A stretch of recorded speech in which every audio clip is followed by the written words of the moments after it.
Okay, I don't know if this show up on camera or not, but the engine's got a shake to it. It's definitely got a miss. Okay, so I don't drive this truck, but I did change the oil on it about a week ago, and I noticed the misfire. And sure enough, a day later, the owner said the check engine light come on. So anyway, I didn't do any diagnostics on it because I'm not a mechanic, for one thing, but two, this has 120,000 miles on it, and it's got the original plugs and wires. So it needs a new set anyway. So what we'll do, we'll go ahead and put them in. And if that don't cure it, then we'll try and diagnose the problem. First thing I think I'll do is just connect this coolant sensor. Just get that out of the road. And should also mention that you want the truck to be completely cooled when doing this. You don't want to change plugs when the engine's hot. Not only because you burn your fingers, but because the plug material and the aluminum head are made of different materials. They expand differently, so you want it to be cold. Now, the old plug wires probably come off quite hard, but we don't have to be gentle with them because they're being replaced anyway. I didn't actually come off that bad. Now, I assume these are probably a metric plug. I don't have metric plug sockets, but this one here fits 5/8. So we'll slide that one on. You probably have to change your extensions. It depends. I don't know yet. I've never changed them on this before, but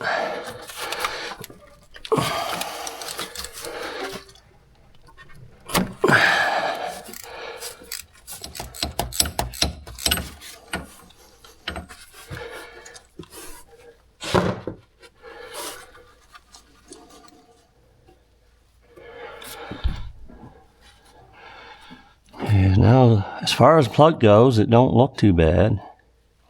Okay, here's what we're replacing the plugs with, a set of NGKs. I thought we got the platinum ones, but I don't think these are, but anyway, it don't really matter. GM recommends a 40 thousandths plug gap. These came with 60, so I tightened up the plug gap down to 40. So now we'll start it in here by hand. Maybe I better use the plug socket. You just go in gently. You don't want to use no power tools on these things here. And they recommend no anti-seize, which is something I always use, but apparently they don't recommend using that anymore. We'll just get it to seat. Okay, so I looked it up. They recommend 18 foot-pounds of torque for the plugs.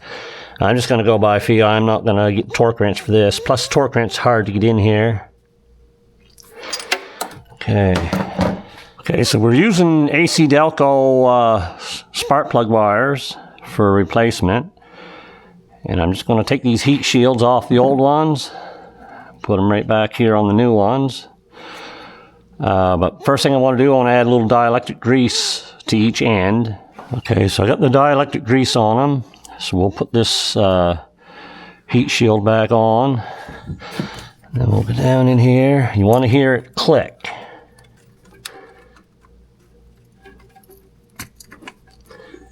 Okay, I could feel it click there. Then we'll put it on our coil. There. So there, it's pretty simple. We'll go and do all the other 7. And if I have any issues, I'll let you know on the video. Okay guys, so we get all the plugs changed and new plug wires on. Pretty easy job. The driver's side's the easiest. The driver's side, I just use this extension for all 4 of them. Now, the passenger side was a little bit more difficult, but still not bad compared to some of the ones I've changed.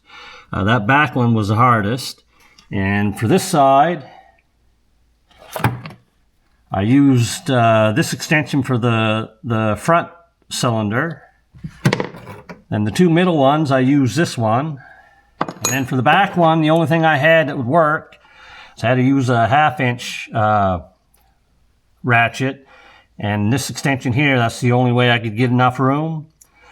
But they weren't bad to change. Now, something I knew this anyway, but if you look at the, I don't know if I can get it on camera or not, the manifold on the, I'll see if I can reach in there.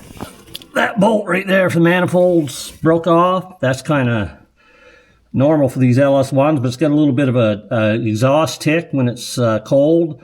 Once it warms up, it goes away.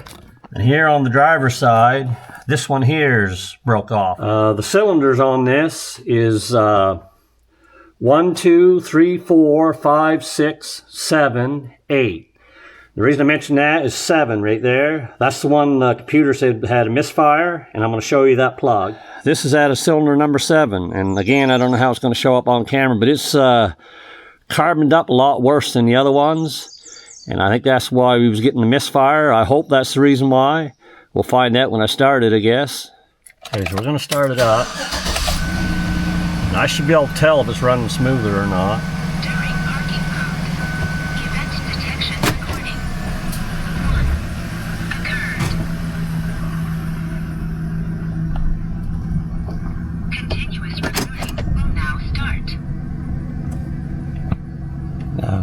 Just sitting here, it seems like it's smoother. The tack's still moving a little bit though. Okay guys, so it's been well over a month now since I changed the plugs on the Silverado. And the misfire's gone, it never come back. Check engine light never come back on again. And I just scanned it to make sure there was no codes in there for misfire, and there's not. So that was definitely the problem, the plugs.